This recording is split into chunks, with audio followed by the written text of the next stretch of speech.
Let's get those tires smoking, race fans. It's time to go green on the 2009 NASCAR season.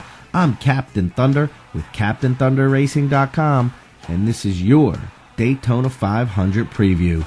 To say the 2009 NASCAR season kicked off with a bang last week at the Daytona International Speedway would be an understatement. The racing action began Saturday afternoon with an ARCA race that included names like Joey Logano, Allie Owens, and Ricky Carmichael. The race was caution-filled, and 3 drivers were hospitalized following very hard crashes. Would this be a sign of things to come in the race to follow, the Bud Shootout? It sure would. An hour after the ARCA race ended, the green flag flew on the Shootout, which is NASCAR's season-opening All-Star race. And unfortunately for some, the All-Stars didn't look any different from the ARCA drivers. Logano lasted only 3 laps before a multi-car crash ended his night. Crashes, ill-timed passes, and poor judgment left the 28-car shootout field with only 13 race cars on the lead lap when the checkered flag finally came out to award Kevin Harvick the victory. It was Harvick's first win since his All-Star victory at Lowe's Motor Speedway in 2007. Harvick's victory was a huge statement for the Earnhardt Childress Racing engine team. They have worked extremely hard over the past 6 months to find the speed of the Roush, Gibbs, and Hendrick guys, and it appears now they have finally found it. In fact, more evidence came Sunday afternoon in Daytona 500 qualifying when Earnhardt Ganassi Bass Pro Shops driver Martin Truex Jr. won the pole for the 51st running of the Great American Race, while teammates Juan Pablo Montoya and Aric Almirola were 4th and 7th quickest on the grid. Speaking of the grid, what a puzzle. Race fans, your biggest challenge this year will be keeping up with all of the changes in the off-season. Mergers, driver changes, point swaps, sponsorship changes, and crew changes have made this off-season one of the most challenging to keep up with in years. The big names are obvious: Smoke and Newman with Stewart-Haas Racing, Montoya and Truex Jr. with EGR, Mark Martin to Hendrick Motorsports, Logano to Joe Gibbs Racing, and David Stremme to Penske. But try keeping up with the likes of Reagan Smith and Carl Long and Stanton Barrett, Reed Sorensen, Max Pappas, and Jeremy Mayfield. Yes, Jeremy's back. Good luck keeping up with this year's silly season. If the dual 150s and the Daytona 500 are anything like the Bud Shootout, you better buckle up.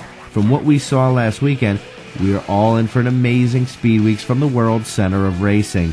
Personally, the duels are my favorite part of speed weeks.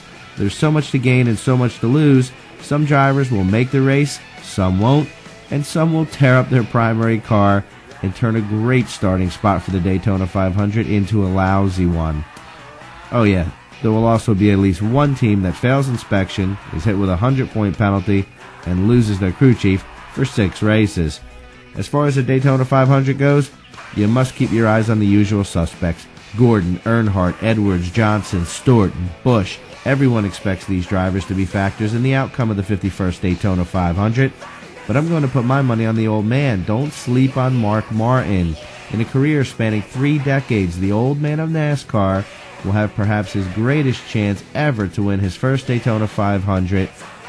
This season, Martin joined the most powerful team in NASCAR, Hendrick Motorsports, when team owner Rick Hendrick dumped Casey Mears and signed Martin to a 2-year full-time ride.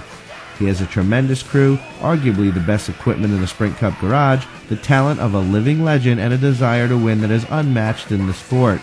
Yet, he has never won the most prestigious race in motorsports, and he's never won a Sprint Cup championship. In fact, Martin has been the runner-up for the Sprint Cup championship 4 times: 1990, 1994, 1998, and 2002. In 1990, a 46-point penalty at Richmond for using an illegal but non-performance enhancing carburetor spacer caused him to lose to Dale Earnhardt by 26 points in the final standings. And now, race fans, Captain Thunder's legendary top 5 and pick to win the Daytona 500.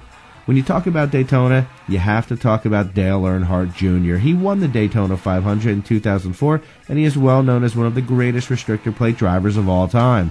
Earnhardt Jr.'s teammate Jeff Gordon has 3 Daytona 500 wins and is the all-time restrictor plate wins leader.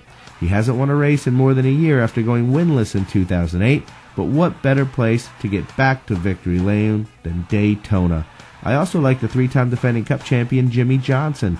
Johnson won the 500 in 2006, and he is also a dynamite restrictor plate driver with arguably the best crew in NASCAR. Kyle Busch rattled off 8 wins last season before some drivers even got warmed up, and he makes my top 5 for just that reason, a fast starter. He has to be one of the favorites when the green flag drops at 2:30 Sunday afternoon. But my pick to win the race is Mark Martin. He has everything he needs to finally win the Daytona 500 and get the monkey off his back. Can you imagine the scene in Victory Lane and on pit road if Martin takes the checkered flag Sunday night? Can you imagine the lift a Martin victory would give NASCAR in this dire economy and time of struggle? Are you having flashbacks to 1998 yet? You should be. This is Captain Thunder for CaptainThunderRacing.com. And as always, I'll see you at the track.